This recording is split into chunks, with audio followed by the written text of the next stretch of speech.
বাঙালি মেয়েদের জীবনটা অর্ধেকটা সময়ে কেটে যায় চুলার কাছে।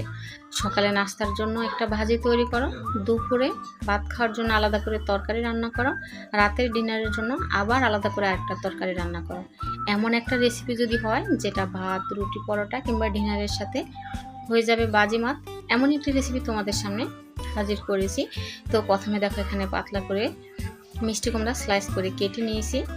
এবারে আমি কোয়াটার চা চামচ ভাজা জিরে গুঁড়ো, ভাজা ধনে গুঁড়ো, কোয়াটার চা চামচ হলুদ গুঁড়ো, মরিচ গুঁড়ো, স্বাদ অনুযায়ী লবণ ভালোভাবে মেখে নিয়েছি। চুলায় প্যান বসিয়ে বেশ খানিকটা তেল দিয়ে গরম করে নিয়েছি। তেল গরম হলে মাছের মতো মিষ্টি কুমড়াগুলো বিছিয়ে দিয়ে উল্টিয়ে এপিট ওপিট করে ভেজে নিয়েছি। ভাজা হয়ে গেছে। একই তেলে এখানে হাফ চা চামচ গোটা জিরে আর একটি শুকনো মরিচ হাত দিয়ে ছেড়ে নিয়েছি, এটা ফোড়নের জন্য। ফোড়নটা হয়ে গেছে, এবারে দিয়ে দিচ্ছি হাফ কাপ পেঁয়াজ কুচানো। পেঁয়াজ কুচানোটা হালকা ব্রাউন কালার করে ভেজে নেব। ভাজা হয়ে গেছে, এই পর্যায়ে দিয়ে দিচ্ছি ছোটো সাইজের একটি টমেটো কুচানো। টমেটো কুচি দিয়ে একইভাবে ভেজে নেব।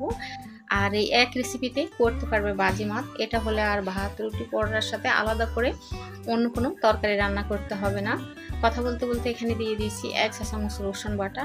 রসুন বাটা দিয়ে আবারও ভেজে নিচ্ছি। আর কোয়াটার চা চামচ মরিচ গুঁড়ো দিচ্ছি। তেলে মরিচ গুঁড়োটা ভেজে নিলে খুবই সুন্দর কালার আসে তরকারি। সামান্য পরিমাণে পানি দিচ্ছি। পানি দিয়ে এখানে আবারও কোয়াটার চা চামচ করে ভাজা জিরে গুঁড়ো, ভাজা ধনে গুঁড়ো, কোয়াটার চা চামচ হলুদ গুঁড়ো আর স্বাদ অনুযায়ী লবণ দিয়ে এই মশলাটাকে ভালোভাবে কষাতে হবে। কষানো হয়ে গেছে, সামান্য পরিমাণে পানি দিচ্ছি। পানি দিয়ে এটাকে ফুটে ওঠার জন্য অপেক্ষা করব।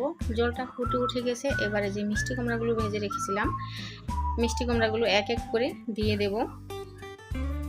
আর মিষ্টি কুমড়ার বাটিটা ধুয়ে একটু পানি দিয়ে দিচ্ছি। উপরে দিয়ে দিচ্ছি ফালি করে কাটা কাঁচামরিচ। আলতো করে নেড়ে নিচ্ছি যাতে মিষ্টি কুমড়াগুলো ভেঙে না যায়। উপরে ঢাকা দিয়ে দিচ্ছি। ঢাকা দিয়ে কয়েক মিনিট আবারও দমে রান্না করে নিয়েছি। এবারে মিষ্টি কুমড়াগুলো এক এক করে উল্টিয়ে দিয়ে আবারও ঢাকা দিয়ে রান্না করে নিয়েছিলাম। উপরে ফ্রেশ ধনেপাতা কুচানো দিয়ে দমে কয়েক মিনিট রান্না করে নিয়েছি। রান্না হয়ে গেছে, পরিবেশন করে নিয়েছি। আজকের এই রেসিপিটি ভালো লাগলে একটি লাইক করে দিও। আর আমার চ্যানেলটি সাবস্ক্রাইব করে পাশে থেকো। সবাই ভালো থেকো। আল্লাহ হাফিজ অ্যান্ড আসসালামু আলাইকুম।